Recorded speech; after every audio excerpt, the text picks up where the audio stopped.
प्रधानमंत्री नरेंद्र मोदी मॉरिशस के दौरे पर हैं।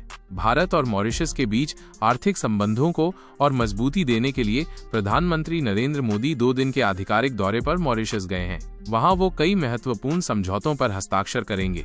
लेकिन एक सवाल मन में उठता है कि प्रधानमंत्री नरेंद्र मोदी का ये दौरा आखिर कैसे मॉरिशस का खजाना भरेगा और दूसरे देश, खासकर हमारे पड़ोसी मुल्क, इस दौरे को लेकर इतनी उत्सुकता क्यों दिखा रहे हैं। तो चलिए मैं आपको बताता हूँ। प्रधानमंत्री नरेंद्र मोदी 2 दिन के लिए मॉरिशस पहुंचे हैं। वो मॉरिशस के प्रधानमंत्री नवीन चंद्र राम गुलाम के निमंत्रण पर पड़ोसी मुल्क की यात्रा पर हैं। पीएम मोदी मॉरिशस के राष्ट्रीय दिवस समारोह में मेहमान होंगे। आपको बता दूं कि मॉरिशस का राष्ट्रीय दिवस 12 मार्च को है और इसी बीच मॉरिशस के विदेश मंत्री धनंजय रामफुल ने भारत से बड़ी उम्मीदें जताई हैं। उन्होंने ये भी कहा है कि भारतीय निवेशकों की रुचि मॉरिशस में ज्यादा बढ़ेगी। विदेश और व्यापार मंत्री धनंजय रामफुल ने कहा कि मॉरिशस भारत के साथ डबल टैक्सेशन अवॉइडेंस कन्वेंशन यानी DTS बड़ी ई सहित अपने व्यापार समझौते में संशोधन के लिए दबाव बना रहा है। एक न्यूज एजेंसी के मुताबिक एक इंटरव्यू में उन्होंने व्यापक आर्थिक सहयोग और भागीदारी समझौते पर फिर से विचार करने की जरूरत पर जोर दिया ताकि मॉरिशस की स्थिति को एक पसंदीदा निवेश माध्यम के रूप में बहाल किया जा सके। 2016 में संधि के संशोधन के बाद से द्वीप राष्ट्र से भारत में FDI प्रवाह में तेजी से गिरावट आई और रामफुल ने कहा कि DTS बड़ी ई में संशोधन पर अभी भी चर्चा चल रही है। मुझे लगता है कि 2 मुद्दों को सुलझाया जाना चाहिए जो मुझे बताया गया है। उनके मुताबिक एक बार ये सुलझ जाए तो वे प्रोटोकॉल पर हस्ताक्षर करेंगे। उन्होंने बातचीत में अनसुलझे मुद्दों की ओर इशारा करते हुए ये बात कही।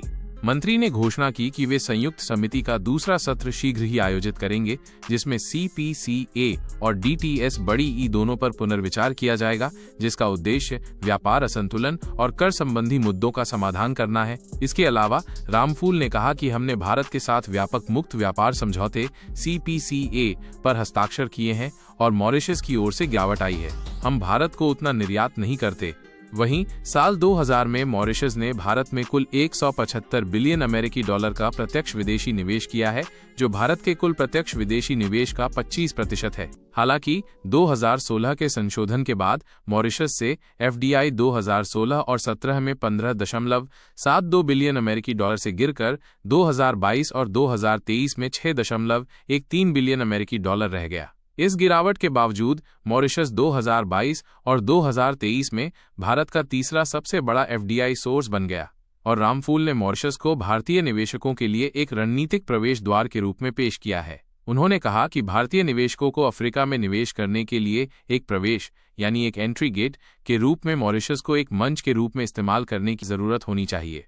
तो अब देखना ये होगा कि प्रधानमंत्री नरेंद्र मोदी के इस दौरे को लेकर क्या कुछ खास सामने आता है, किस तरह के मुद्दों पर, किस तरह के संबंधों और समझौतों पर मोदी जी हस्ताक्षर करते हैं, ये देखना बेहद दिलचस्प होने वाला है। फिलहाल इस खबर में अगर आपको इसी तरह की और इन्फॉर्मेटिव वीडियोस चाहिए तो प्लीज़ सब्सक्राइब कर दीजिए अपने चैनल को।